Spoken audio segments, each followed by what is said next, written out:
I still can't believe you wanted to kiss me. I'll always want to kiss you. Yeah.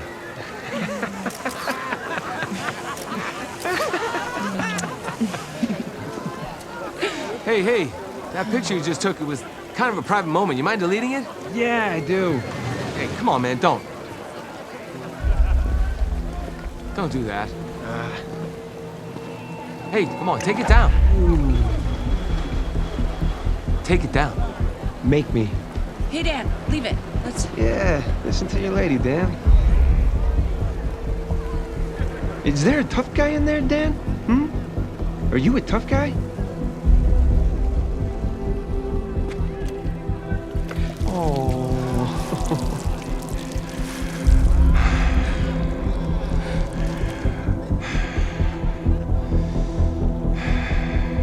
Hey, tell me, how'd a loser like him get a girl as fine as you probably were? The film begins in Buffalo. Dan excels in car sales because he understands customer motivations, earning the Employee of the Month title once again. His colleague, Hal, makes a flamboyant entrance to the dealership, driving as though he believes cars and, by extension, women prefer speed. Cars like chicks, Jorge. They want to go fast. However, the rest of the staff consider him eccentric. Dan leaves work early, eager to celebrate his wedding anniversary, clearly appreciating his family life in their quiet suburban neighborhood. They have 3 children, Nina, Kyle, and Max. Nina plans to accompany her boyfriend to Iowa and change her college major, abandoning her journalistic ambitions, despite her parents' disapproval. Kyle, who has difficulty communicating with his father, can barely say and chooses to visit his friend Samir instead after Dan suppressed his desire to play video games.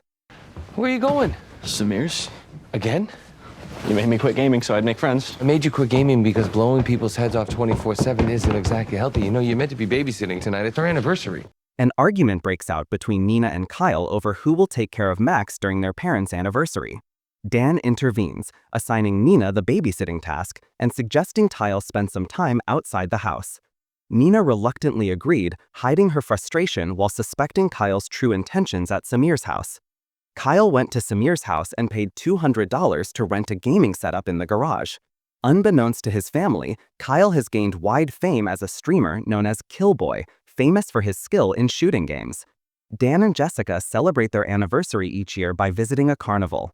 While waiting in line for the roller coaster, some teenagers are so fascinated watching Killboy's livestream that they let Dan and Jessica go ahead of them. Dan enjoys spending time this way, but Jessica longs for more excitement. I don't know, you're such a creature of habit. I love that about you. You know, we make tacos on Wednesdays. Well, Tuesday, everybody's doing it. Oh, we have sex on Thursdays. Well, if we can get the kids out of the house, we gotta get them out more if we want more time. No one makes a better weekly planner than you do, but I don't know. Maybe we just want to be a little bit more spontaneous. And travel? And I kind of feel like we don't really go anywhere.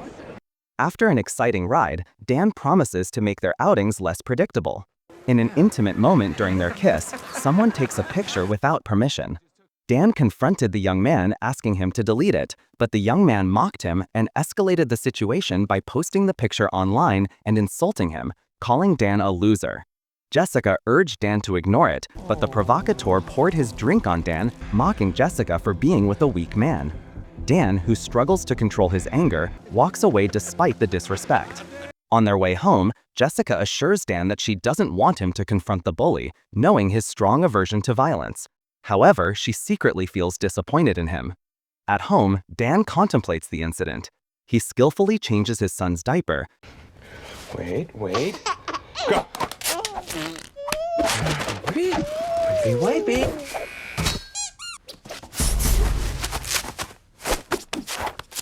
Then goes to bed to find Jessica already asleep. Oh, anniversary sex. Awake. He mutters that he should have kicked that guy's ass, making Jessica laugh. When she saw her husband's disappointment, she apologized for her reaction. The next day, Jessica vented her frustration in a kickboxing class, where she started a conversation with a woman named Gwen. While punching the heavy bag, she revealed her concerns about their teenage daughter. Gwen revealed she was visiting Buffalo to see an ex-boyfriend. An accidental punch from Jessica hit Gwen directly in the face. Oh my God! leading to an unexpected friendship over smoothies. Jessica spoke candidly about feeling trapped and frustrated by Dan's contentment with their boring life. She recalled her former desires to travel and discover the world. I mean, when we met, I wanted to travel. I wanted to see the world. But Dan's... Gwen, who turned out to be a travel agent, had to catch a flight, but left her business card with Jessica, providing her with an escape opportunity. While shopping with Max, Dan notices a suspicious man watching him. When the thief lunged at him, Dan quickly rushed forward. Really? So, at least let me put my kid down. But the thief didn't relent. Even with Max, Dan skillfully managed to neutralize the assailant.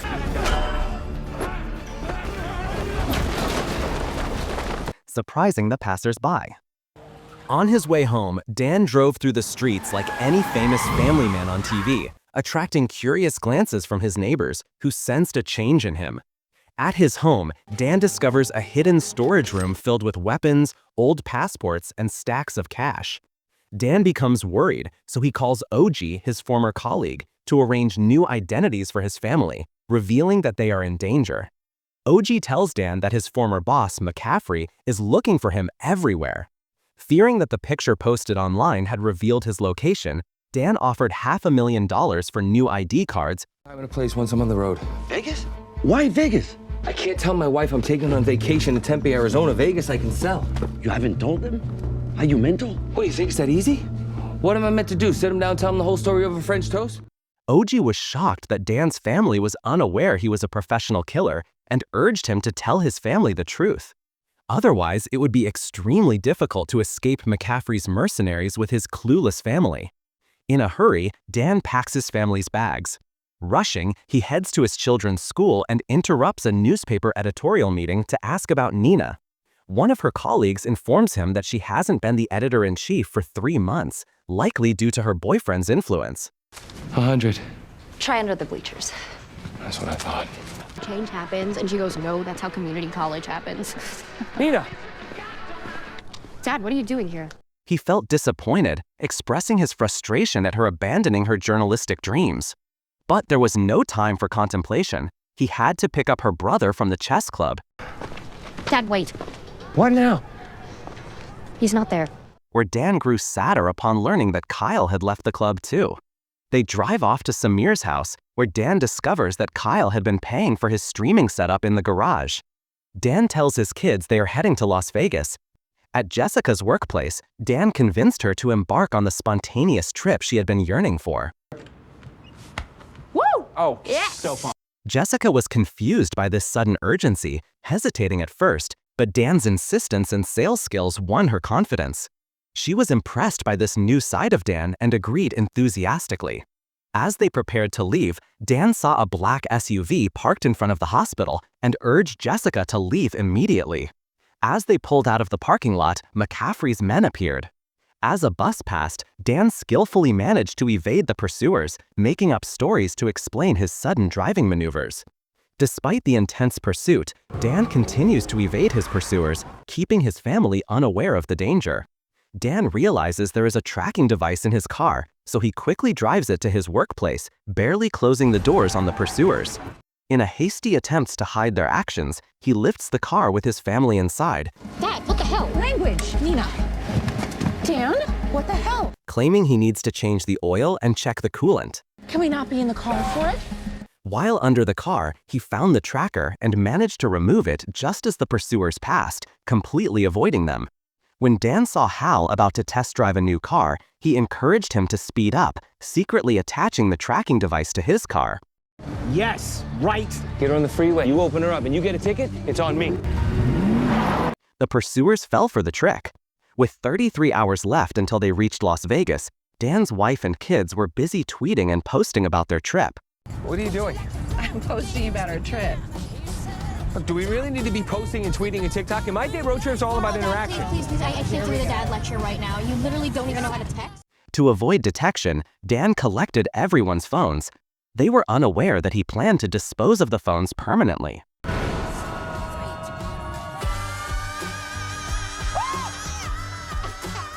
my God, Dad! I just freed our family from the shackles of technology with the flick of my wrist, just like that.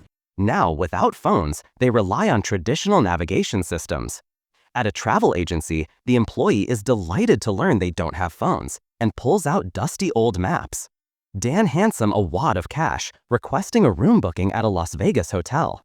For the first time in a long time, the family bonds genuinely.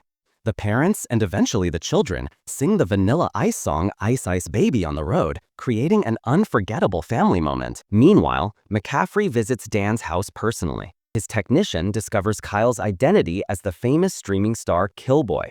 And that minivan. You got it, boss. Be tough for him to switch cars without tipping off the family. What makes you think they don't know? They're still with him. During a stop, Nina shared her critical opinion of Kyle's gaming career, echoing her boyfriend's sentiments. Oh, good. Trevor's here. Do you even remember what your own personality is like? No. Kyle said he missed the old Nina with her distinctive personality, who used to be awesome. As they talked, a girl recognized Kyle and asked to take a picture with him. In a roadside restroom, Dan practices his confession to Jessica about his past as a killer, unsure how to tell her. Afterwards, he goes to pay for the rooms. On his way out, Dan notices Kyle talking to that girl, impressing the father. Nina asks why the girl took a selfie with Kyle and why she called him Killboy. When he learns that his son is a famous gamer and that the girl will post those pictures online, Is she gonna post that picture? Probably, yeah. Hey, did you get some rooms? No, they're all booked. We gotta keep going. Really? Yeah. McCaffrey enlists a local motorcycle gang to track Dan. As they approach a bridge, Dan notices 3 motorcycle riders. His family, lulled by soft music he plays through their headphones, remains oblivious as he prepares his silenced pistol. He tries to lose his pursuers, while his family bobs their heads like bobbleheads on the dashboard. His mirror was hit, but he managed to take out one of them, barely avoiding an accident. Max alone was awake, enjoying the action. He even helped his father by handing him his milk bottle as a weapon. Dan hit the third one, who flew off. What was that? Hey, honey. There's a little bit of a pothole there. After driving all night, Dan finally closed his eyes. But his family was awake, half a mile from the university Nina wants to attend. They argued about visiting it. We're literally like half an inch from SIU. We can stop. And We are not going to stop and see Trevor, okay? actually meant that I wanted to see campus. Oh, but whatever. Right, because you're really interested in seeing the facilities. Yeah, actually I am. In the end, they visited the university, and the place was fantastic, buzzing with celebrations. Dan told Jessica that if they want Nina to listen to them, they must listen to her first. So Jessica decided to show Nina the reality of college life. A student behind her mistook her for a student and offered her beer from a keg. Hey, sexy, you want me to show you how to do a keg stand? Oh, ew. Sorry, I didn't realize you were a mom. She recalled her college athletic days and decided to show off her keg-carrying skills, impressing Nina herself.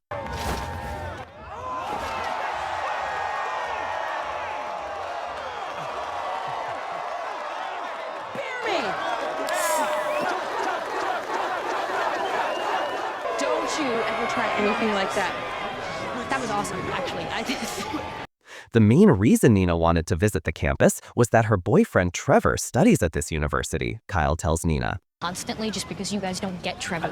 We get Trevor. We don't like Trevor. Why? Ever since you've been dating him, you've been like a completely different person. During a campus tour, Dan notices a suspicious German man on his phone and suspects he is a McCaffrey agent. He starts a conversation with the man, asking him about his work. Jessica notices their strange conversation. Dan started speaking German with the man, so his wife didn't understand their conversation. But bleibt es zwischen uns. Okay. Don't worry, honey. We'll catch up, okay? All right, honey. When she left, the man revealed what was inside his bag. What the hell is that? Korn. I thought I made this clear. So you're just German? Yeah, genau. But Dan realized his mistake when another person suddenly attacked him. They began to fight in a chemistry lab while his family was on a tour just behind the wall. After a short scuffle, Dan incapacitated the assailant, then returned to his family shortly after to continue their journey. But Nina had gone to see Trevor. Nina discovers Trevor cheating on her. Oh my God. Hang on a second. Oh my God. You're cheating on me. And returns crying. Dan tries to comfort her with his stories, but realizes she doesn't need another fatherly lecture. Hey, Beans. You ever hear of Kyushu Jitsu? Kushu what? Kyushu Jitsu. It's a 13th century martial art that uses pressure points to inflict extreme pain without permanent damage. How do you even know about that? Well, maybe it's more evil man than you thought. Nina used this move on Trevor. Typical. And took a picture of him in pain, significantly boosting her morale. She returned to the truck, appreciating her father more than ever. What did you say to her? It was just a dad lecture. Oh, God. While Nina is driving, she thanks Dan for always standing by her and considers reclaiming her editorial position at school. Dan supports his daughter, expressing his admiration for her work. Hey, no BS. All right, I'm serious. That piece you wrote about pervasive corruption in the Board of Education. My God, I got chills. You actually read that? Of course I did. In a small hotel, the parents finally relax and let loose their anger. Ooh. Ooh. Hey now. Hey. Oh. Wait. Jessica is impressed by Dan's spontaneity and feels he is different. She suspects he was always like this before they met, and that he changed because of her. Dan reassures her that he changed because he didn't like who he was back then. The next morning, Dan called OG, who was on his way to deliver the new identities to Dan and his family. The only problem was that he hadn't told them yet. You know, they might think that something's up when they have to change their name and leave the country. What are you waiting for? I said I'm working on it, Augie. All right, give me a break. Dan then returned the phone he had secretly stolen and tried to prepare for the conversation. Kyle joined him, and they finally talked about his streaming. It's something he's good at, almost at a professional level. He tries to explain to Dan how important it is to him. When I'm Killboy, I'm good, Dad. Like pro-level good. I know you think it's all just a waste of time, but it takes brains and reflexes. The Air Force recruits gamers. Yeah, maybe that's what I'm afraid of. He wants to prove it through a game of laser tag with him. Kyle proposes a bet. If he wins, he gets to resume streaming. If he loses, they play catch in the backyard for 6 months. They agree that whoever gets the first to 3 tags wins. This was supposed to be easy for Dan, being a former killer. He got the first and second tag. How are you doing this? Then Kyle countered with 2 of his own, mimicking Dan's tactics. In the end, Dan got the final tag. Kyle feels cheated, but they grow closer. On their way to Las Vegas, they grow closer, enjoying the trip. When they finally arrive in Las Vegas, they check into one of the city's most luxurious suites. Before Dan settled into his room, he went downstairs to meet OG. I gotta run downstairs for a sec. Don't let them raid the minibar, okay? That is not mini. Who handed him their new identities and one-way tickets to Vancouver. For a steep price, Dan prepared himself to tell Jessica the truth over a romantic dinner, while the kids babysat Max. You two are on Max. You're not to leave the suite under any circumstance. There's food in the supersized minibar. You do not open that door for anyone. You got it? Got it. What about you, Maxie? You got it? Yeah. All right, have fun. Be good. Not that he expected them to listen. Screw that, right? Oh, yeah. Let's go! McCaffrey's men are aware of Dan's location, and because he's a famous player, Kyle suggested visiting the HyperX gaming arena.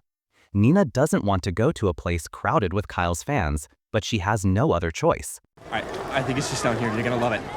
I already hate it. In the arena, he meets another famous player, Ran. Ran admits she's watched Kyle's streams and offers him a chance to meet Valkyrie and others. Ran gets to know Nina better and decides not to participate in the tournament. So, is this your... Oh, God. No. No. I found him. Just over there. Over there? Yeah. Just hang out? Valkyrie asks Kyle to substitute for her and join her team in the Counter-Strike finals. But McCaffrey's men are also pursuing them there. While Nina rests with Ran, he admits that Valkyrie's team doesn't stand a chance. But when all her teammates get eliminated, Kyle single-handedly destroys the enemy team. Dan tries to tell Jessica the truth in a French restaurant, but is constantly interrupted. He began to scold the waiter in French for the interruptions. But what I was saying Voulez-vous de was... poivre? Je ne veux pas de poivre. Je veux être seul avec mes femmes. Oh, I don't actually speak French. They just teach us enough to sound fancy. Putain.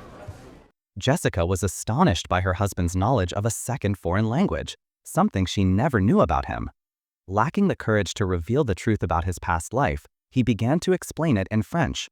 Jessica didn't understand the meaning, but found his words sweet and attractive. It's crazy sexy.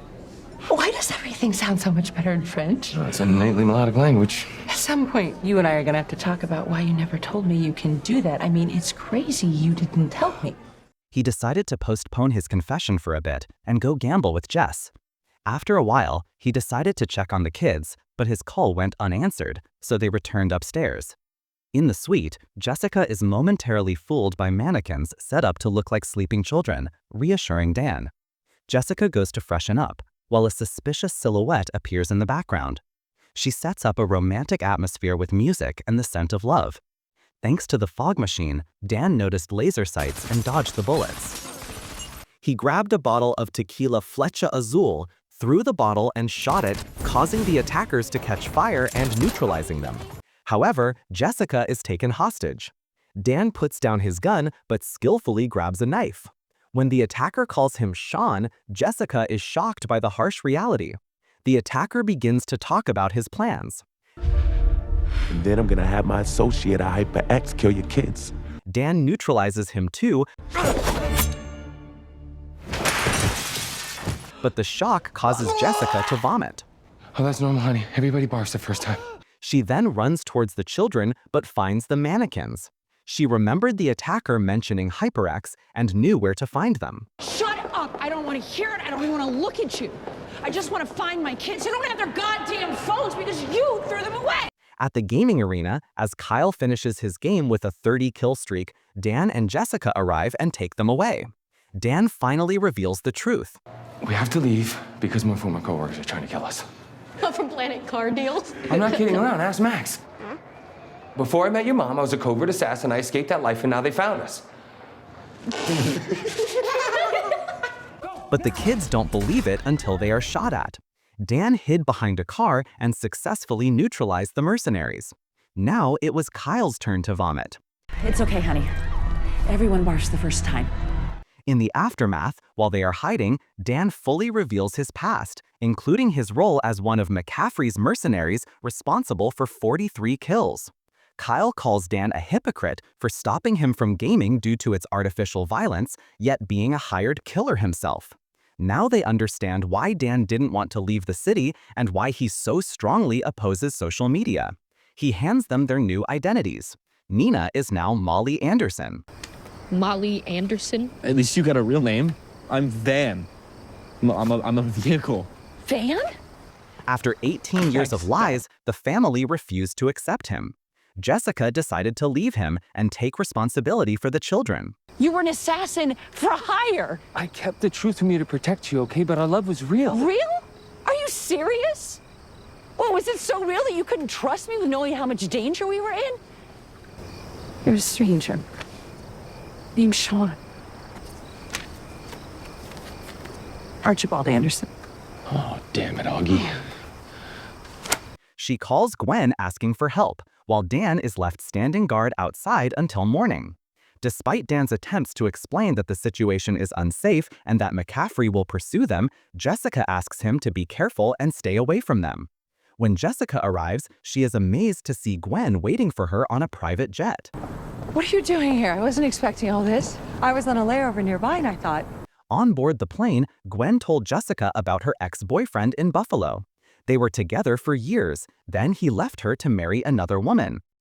You met her? I had to. He created this whole life with this woman. I needed to see what she had that I didn't. What did you do? I did what I do best. I got in close. I won her trust, and then I just waited patiently for her to walk into my trap. Jessica realized she was talking about her. She tries to escape, but McCaffrey was already there.